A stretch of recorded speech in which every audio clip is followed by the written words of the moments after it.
Peer pressure, akibat dan cara mengatasinya. Bersama Parenting Literasi Indonesia dengan saya, Liz Budiana. Apakah peer pressure itu?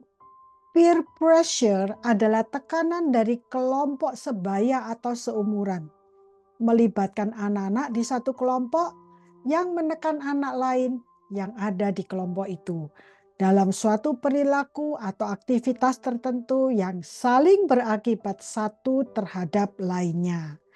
Teman sebaya di sini artinya individu dengan rentang usia hampir sama di dalam kelompok atau lingkungan sosial yang sama dengan anak yang membawa dampak atau pengaruh terhadap anak. Anak-anak dan remaja dari segala usia dapat mengalami tekanan dari teman sebaya dalam bentuk terlibat dalam perilaku beresiko, mencaci maki, atau menindas anak lain atau melanggar aturan. Tekanan yang dihadapi anak untuk menyesuaikan diri dengan lingkungan sosial mereka acap kali merupakan cara anak belajar dari pengalaman untuk menerima atau diterima di dalam suatu kelompok. Seiring bertambahnya usia, perlunya menyesuaikan diri secara positif ini dapat terus berlanjut. Adapun peer pressure itu terbagi atas beberapa macam peer pressure. Yang pertama adalah spoken peer pressure, yakni ucapan tekanan teman sebaya. Anak mendapatkan ucapan lisan buruk dari teman sebayanya, atau ajakan secara lisan meminta anak lain untuk berpartisipasi dalam suatu perilaku buruk. Tekanan kuat yang dirasakan anak mau dan tidak mau mengharuskannya bertindak. Yang kedua adalah unspoken peer pressure. Tekanan perilaku teman sebaya. Anak yang mendapatkan perilaku buruk rekan sebaya berupa sikap, gangguan, ataupun tindakan tren negatif tertentu sehingga merasakan tekanan yang mengharuskannya untuk berespon. Nah, yang kemudian bisa diikuti dengan jenis yang berikutnya, yaitu direct peer pressure. Tekanan langsung teman sebaya sangat spesifik terhadap anak. Tekanan langsung dari teman sebaya membuat anak harus mampu meresponnya sendiri, baik dengan respon negatif atau positif, dan secara pasti akan berdampak pada pembentukan kemampuan sikap sosial anak maupun daya juangnya. Berikutnya, indirect peer pressure, yaitu tekanan tidak langsung teman sebaya. Harusnya tidak terlalu mempengaruhi anak untuk berperilaku dengan cara tertentu, walaupun dapat memvalidasi perilaku atau aktivitasnya. Tekanan ini dapat tidak terucapkan, namun mempengaruhi perasaan anak terhadap dirinya sendiri. Semuanya ini adalah negatif peer pressure. Tekanan teman sebaya baik langsung, tidak langsung, terucap ataupun tidak terucap. Tekanan ini menantang anak untuk melakukan hal-hal yang tidak biasa dilakukannya. Bahkan untuk anak yang tidak pernah terlibat dalam perilaku tersebut, tekanan yang dirasakan anak membuatnya mampu bertindak. Jadi ada juga positifnya dari peer pressure. Tekanan positif dari teman sebaya itu bisa langsung, bisa tidak langsung, bisa terucap atau tidak terucap. Ini adalah tekanan yang dirasakan dalam situasi satu lawan satu atau kelompok yang menghasilkan kekuatan mental positif dan pilihan gaya hidup bersosial yang lebih sehat.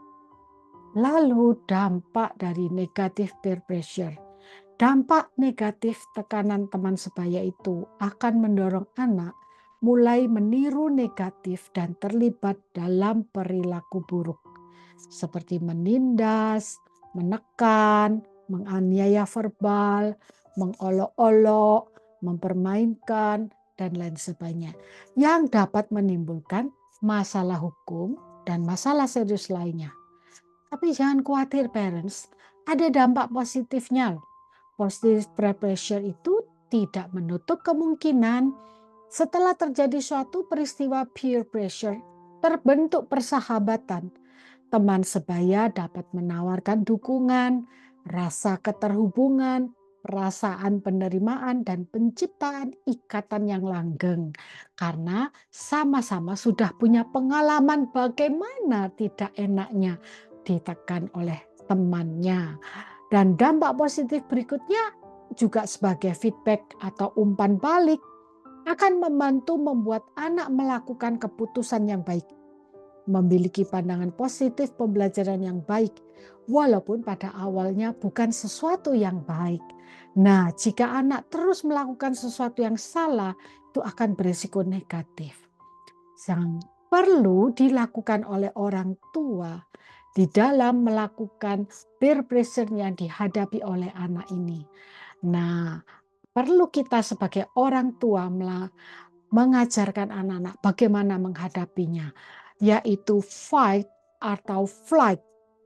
Harus dilakukan. Fight itu artinya berbalik atau melawan, atau fight back, defend, mempertahankan posisi kita, bahkan melawannya, melakukan hal yang sama, memiliki sebuah ketangguhan, persevere, dan di lain sisinya itu adalah flight, artinya mengabaikan atau meninggalkan. Give away, silakan beri jalan, atau mundur, dan pergi saja, tidak perlu diabaikan karena sesuatu yang bukan saya dan tidak menceritakan, tidak mencerminkan diri saya yang sebenarnya. Jadi baik fight maupun flight itu boleh dilakukan, pilih salah satu.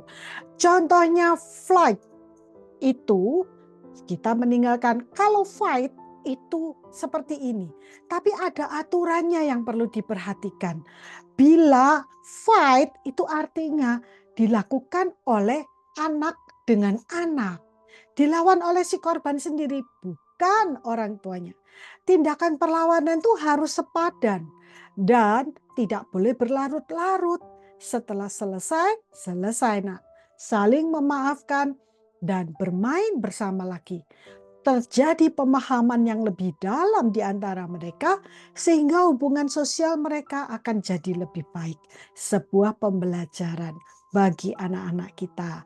Sedangkan flight itu boleh saja mengabaikan atau meninggalkan. Namun perlu diingat, mengalah itu bukan berarti kalah. Bila perlu tinggalkan, tidak perlu dilawan. Abaikan cemooh dan tekanan teman sebaya kita. Tindakan dan perkataan itu bukan diri kita sebenarnya. Jadi ajarkan anak untuk menunggu waktu yang akan membuktikannya. Nah, parents yang amat sangat perlu Anda perhatikan adalah buat anak itu nyaman curhat pada Anda. Semua tentang apa yang telah dialaminya. Juga ceritakan kepada anak bagaimana pengalaman peer pressure Anda. Dulu ketika saya SMP, saya masih ingat ada teman yang namanya Julia, tetapi kita semua memanggil dengan julukan Bajul, yang artinya buaya loh dalam bahasa Jawa Timur. Lalu Retno dipanggil Karet, Penny dipanggil Pentil, Lucy kita manggilnya menjadi Pus, Pus, Pus Meong. Tetapi semua itu kok biasa saja dan baik-baik saja.